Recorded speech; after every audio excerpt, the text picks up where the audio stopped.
Je vais décrire maintenant les fonctions de la navigation. La navigation se présente tout d'abord par un panneau principal ici. Je suis en ville, navigation 3D, et j'ai accès directement par ce panneau principal déjà à quelques fonctions. Tout d'abord, une fonction de zoom ou de dézoom. Je peux donc reculer ou avancer par l'intermédiaire de ces boutons, mais aussi en pinçant ou en écartant les doigts, je peux zoomer ou dézoomer. Toujours au niveau du zoom, si je veux aller plus loin en arrière, cette vue ne me permet pas de reculer le plus possible. Il faut alors que j'utilise ce bouton-là qui permet de changer de vue et de passer en carte à plat avec deux orientations. Orientation nord tout d'abord, comme celle-ci. En appuyant à nouveau sur ce bouton, j'ai une orientation véhicule avec une carte à plat. Et à nouveau, la carte à plat, je peux utiliser le pincer, le geste de pincer pour ainsi dézoomer ou encore une fois utiliser les push tactiles ici. Voilà pour la fonction de zoom de navigation. J'ai aussi accès direct par ce menu par le rappel de la dernière consigne de navigation. Vous avez vu que là elle m'a parlé pendant que je conduis. Si j'ai pas bien entendu la consigne, je peux appuyer ici sur ce bouton pour que la navigation me rappelle ma dernière consigne de navigation. On a accès aussi dans ce menu d'accès direct à des fonctions de configuration rapide. Par l'appui sur ce bouton de réglage de la carte, je peux activer ou désactiver l'affichage de certaines informations sur ma carte afin de l'alléger si elle est trop chargée ou afin de me concentrer sur les stations service par exemple si je ne sélectionne que les stations service. Cette fonction d'accès rapide aussi me permet d'accéder aux points d'intérêt, POI sur carte. Si je cherche par exemple un POI sur la carte, j'appuie ici et j'accède à la liste des POI pour activer, désactiver leur affichage sur la carte. Il s'agit bien donc d'un menu de réglage de la carte. Si je veux par exemple afficher ou ne plus afficher les stations-service, j'y ai accès ici. Si je veux afficher un centre commercial par exemple, je choisis par catégorie. J'active le centre commercial et ça va me rajouter les centres commerciaux sur ma cartographie. Nous pouvons accéder aussi donc au menu secondaire, notamment pour saisir une destination. Alors le mode de saisie de destination peut se faire de plusieurs manières. Le premier, c'est la saisie d'adresse habituelle. Je passe par une saisie de ma ville, puis de ma rue, puis du numéro. Je vérifie au préalable que le pays dans lequel je me trouve est bien le bon pays. Si je veux me rendre dans un autre pays, alors je commence par appuyer sur ce bouton pour choisir mon pays de destination et enfin pouvoir saisir mon adresse. On ne trouvera pas une ville comme Marseille dans un autre pays. Il faut bien avoir une attention particulière au pays sélectionné avant de rechercher sa ville. Je vais donc chercher ma ville, je la saisis par le clavier numérique. J'ai des propositions qui me sont faites ici, j'en sélectionne une, Paris par exemple.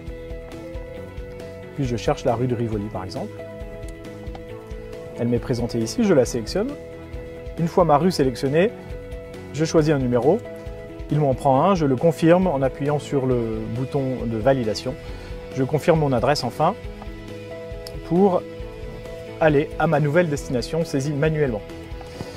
J'ai ce panneau de critères de guidage qui me demande de sélectionner le type de guidage, activer ou non les autoroutes, les péages, les ferries et la prise en compte du trafic de manière automatique ou manuelle. Je valide enfin ma destination et je suis guidé par mon système. Alors, autre solution alternative, c'est toujours de passer par ce menu mais dans mes destinations. Mes destinations présentent trois onglets. Le premier onglet est l'onglet destination préférée. J'ai rempli au préalable ma maison, mon travail, mais aussi quelques destinations préférées à qui j'ai pu donner quelques noms. Je peux les sélectionner pour y être guidé. J'ai aussi mes dernières destinations récentes qui s'affichent ici dans la liste. Je peux donc récupérer une adresse saisie au préalable ou sinon les effacer une à une si je veux les faire disparaître de ma liste par exemple.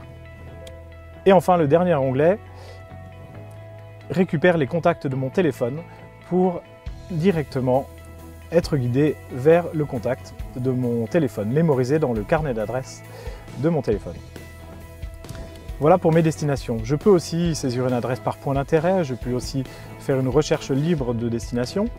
Je peux bien entendu, comme cela vous est présenté dans un autre film, saisir mon adresse par la voix, avec la reconnaissance vocale. Ce panneau d'options nous permet aussi d'accéder à certains réglages de navigation que je vous laisserai découvrir selon les différents onglets.